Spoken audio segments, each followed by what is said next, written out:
What's good, guys? Welcome to the Sam and Abby podcast. Welcome to the Sam and Abby podcast, guys. Thank you for tuning in again.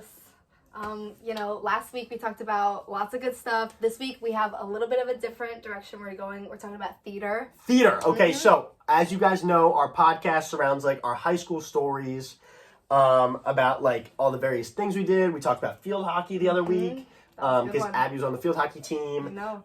And this week we're talking about my experience doing theater, okay? I did various plays in high school, but today we're talking about when I did The Crucible. The Crucible. One of Arthur Miller's classic plays. One of my favorites. One of your favorites? Did you see it? Yeah, I loved it. Yeah? I saw you and it was great. I know, yeah. It was phenomenal. Okay, but yeah, guys, I have a little bit thing written up. This is just kind of the synopsis of today's episode. So just listen in, okay? So, engaging in a hefty amount of theatrical works. In high school, I did like The Pirates of Penzance. I don't know if you know that. I'm not It's Gilbert and Sullivan. Okay, that's another playwright. Right. Okay, but classical plays, that's Arthur Miller in my case. Okay. Okay, Arthur Miller wrote works like The Crucible, and he's a really great guy, okay? He lived like, I'd say 100 or so years ago. Good for him. I'm not too familiar with that. But yeah, so when I did like theatrical works like prior, they weren't as impactful as The Crucible. Really? Yeah, do you How know? are they different? Well, I'm glad you asked that. Right. Okay, so The Crucible not only honed my performance skills, but it nursed a new appreciation for like literary aspects and like parts of the script that I had like not seen prior. Okay. You know, I felt like Arthur Miller really gave me the shoes I needed to walk in the play. And I'll be explaining that later, guys. But this is just the intro. All right. But delving deeper into the literary craft behind notable classic plays, such as The Crucible, can enhance the experience of a thespian or theater goer immensely. Okay? It can provide a deeper admiration and understanding of the script, and it can give light to a profound understanding of a character's motives and dynamics. And honestly, it can enrich one's overall experience when they see plays. Yeah. So guys, keep watching for my story, okay? All right, so how did your story start? Okay, so it was fall semester. Remember fall semester? I remember. With all the football games and all that? Yes, it was fall semester, senior year. It was great. Yeah. Okay, the audition process rolled around. And, you know, I kind of was like, okay, I don't remember much of The Crucible from freshman year, but I remember reading it. Right. Okay, kind of.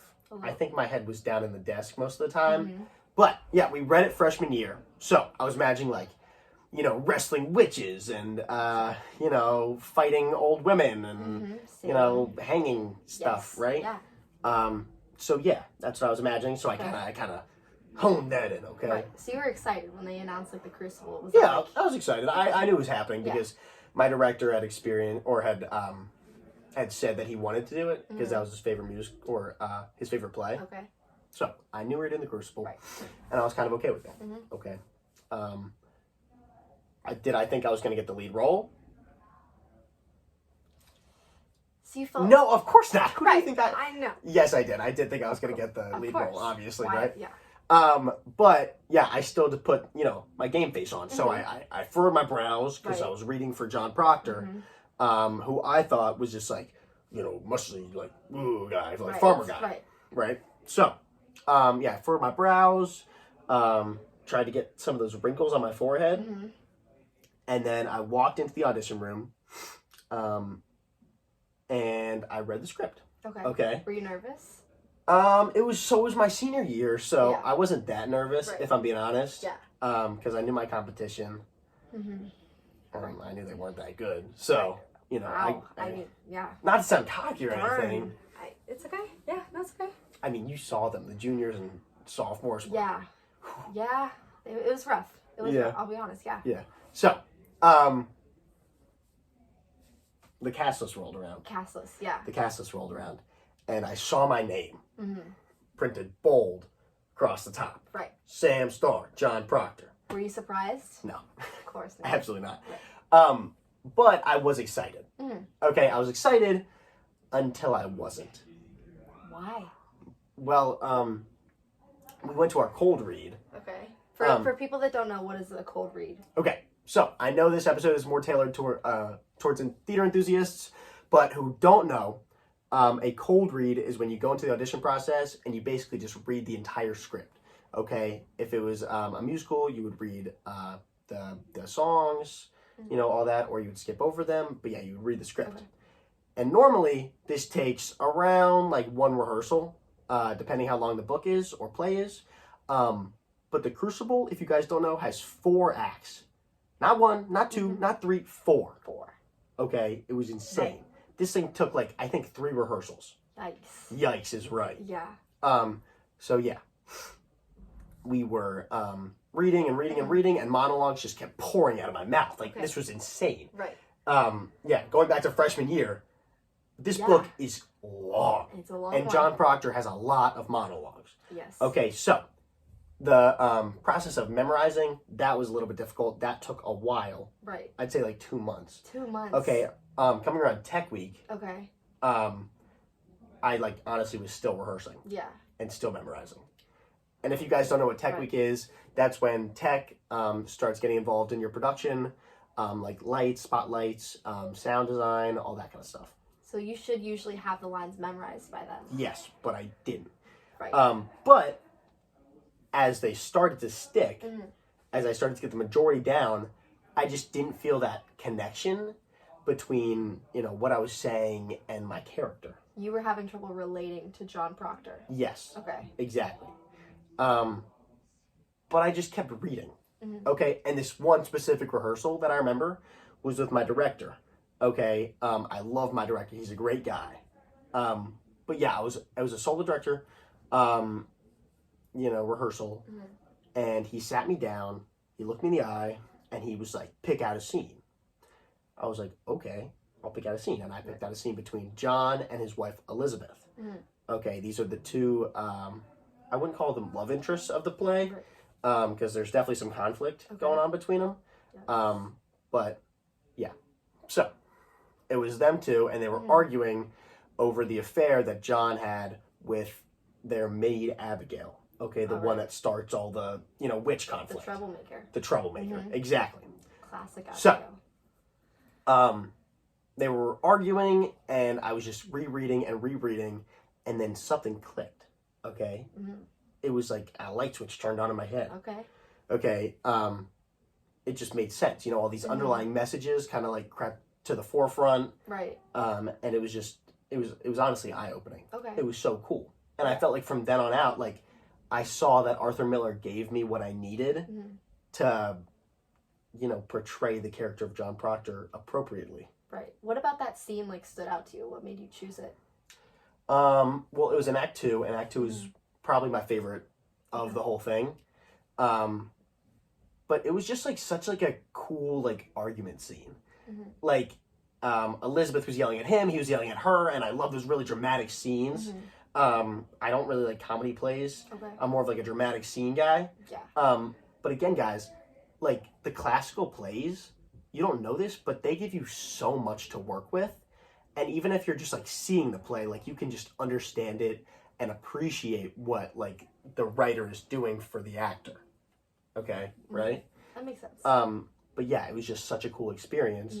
And then I was like, okay, I'm ready.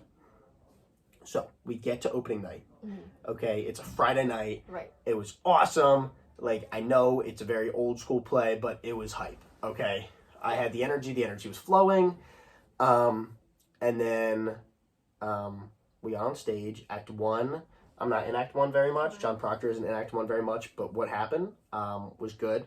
No one forgot their lines. Act 2 rolled around. That's my big one. That's where I have a lot of lines. That was good. That was smooth. Perfect. I don't think any mess ups. Yeah, Okay, until Act 3 Act hit. 3. So, Halfway our through. Danforth. So, if you guys don't know, Act 3 has a lot to do with, like, a court scene. And that's the court scene where, like, the girls are up against John Proctor saying that that he was a witch as well. Because these girls were, like, possessed. Right. Okay? It's all, like, some mob mentality kind of situation.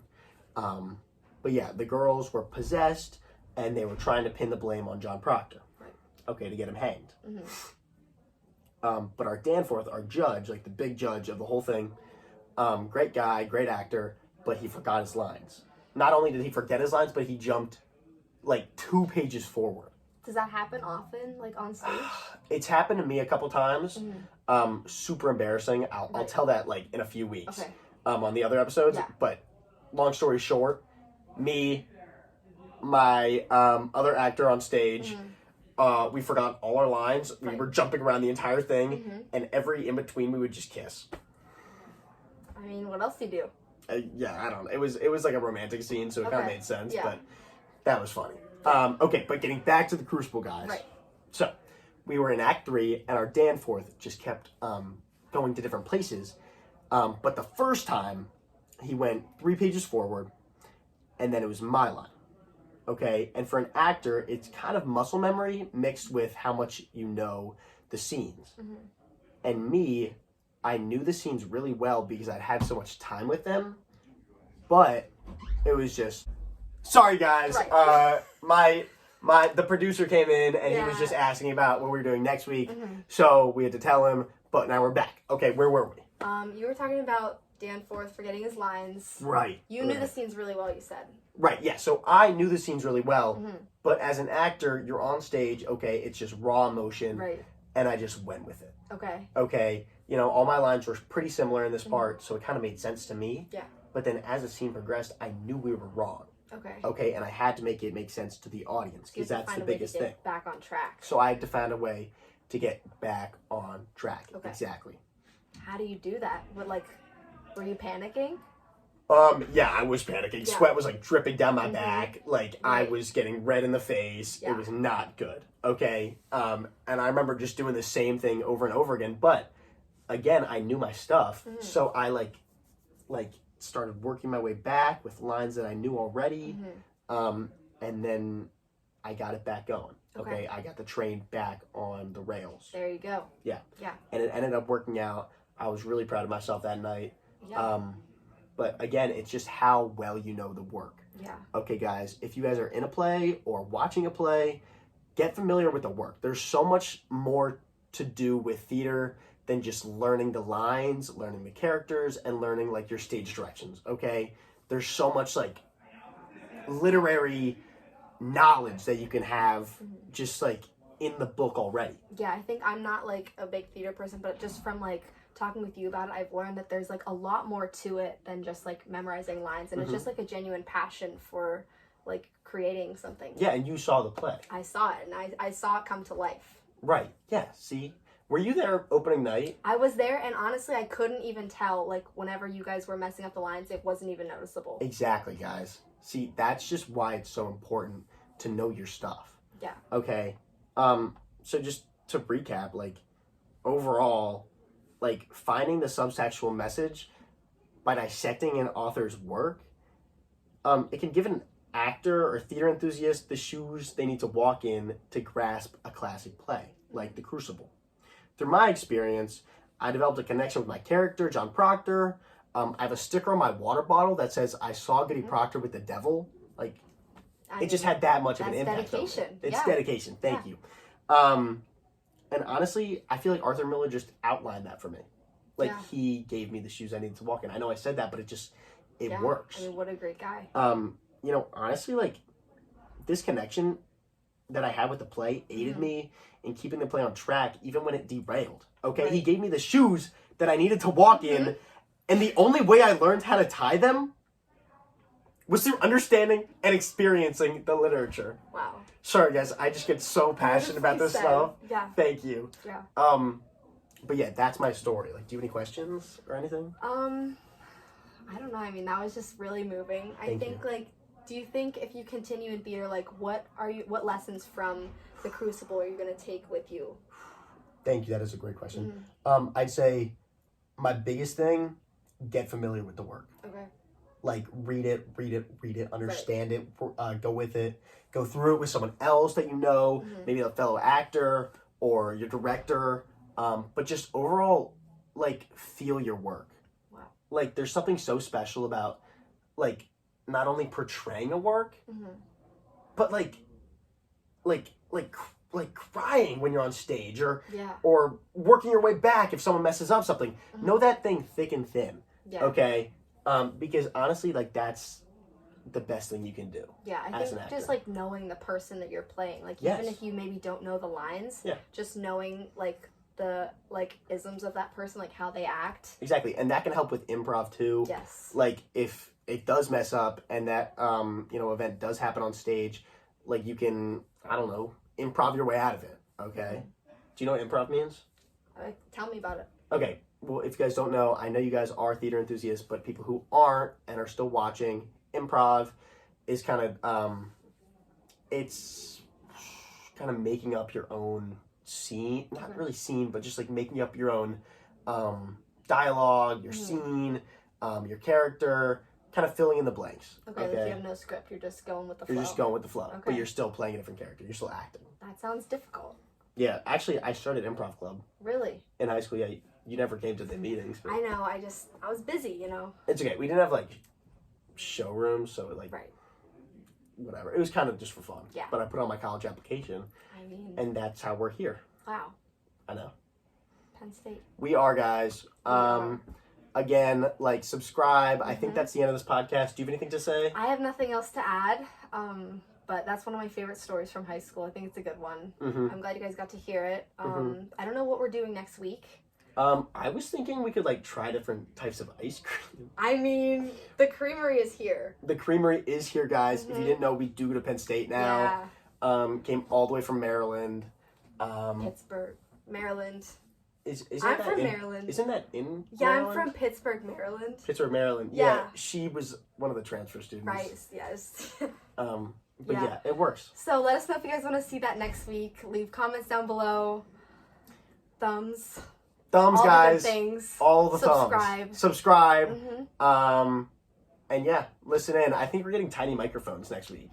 We should be. Yeah, hopefully. We're gonna work on that for you Are guys. they coming in? It's Black Friday. Right. Cyber Monday really They're screwed supposed up to be here like soon. the Prime delivery. So yeah, they're coming soon. We'll have them next week. Yes. Did you hear the producer outside? Oh, I heard. Yeah, I heard him. Okay, guys, that's the end. Okay, We're wrapping up. Yeah. Later, See you guys. next week. Wave goodbye. Wave goodbye. Wave goodbye. Bye.